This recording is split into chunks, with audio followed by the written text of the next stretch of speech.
आज रविवार असल्या कारणामुळे आजचा पूर्ण दिवस खाण्यात आणि फिरण्यातच गेला. सकाळी मस्त अशी शांतपासून देवपूजा केली रविवार असल्याच्यानं आणि नंतर मग स्वयंपाक बनवला.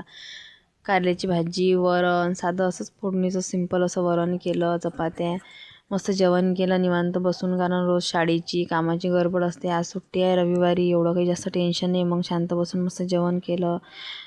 साधंच जेवण होतं पण छान वाटत होतं. आज बाहेर पण जायचं होतं आजचा, कारण पूर्ण दिवसच आमचा बाहेर असा फिरण्यातच गेला आणि पूर्ण दिवस म्हणजे काही घरचे कामं आणि कुठून बाहेरचं जे काम राहिलं होतं ते थोडंफार करून घ्यायचं होतं, म्हणून म्हटलं ते पण करून घेऊ आजच.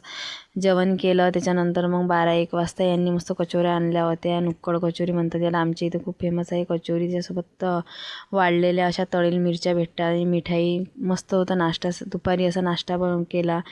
जेवण मग दुपारी काही झालंच नाही, याच्यावरच पोट भरलं होतं. मग ते जिरवायचं होतं म्हणूनच म्हटलं चला आता कुठं बाहेर जाऊ.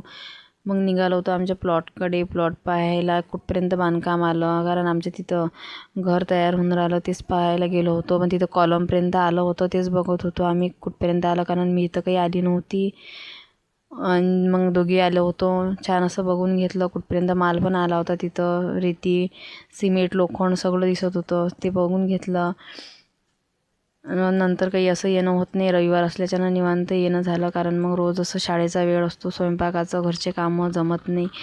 हे सगळं पाहून घेतलं आणि त्याच्यानंतर मग बाहेर गेलो. तसं फिरत फिरत मंचुरियन खायला गेलो. मंचुरियन काही भेटले नाही तर मग नूडल्सच खाल्ले. ते खूप टेस्टी होते, छान होते. आणि असा काही श्लोक पाठ केला आम्ही.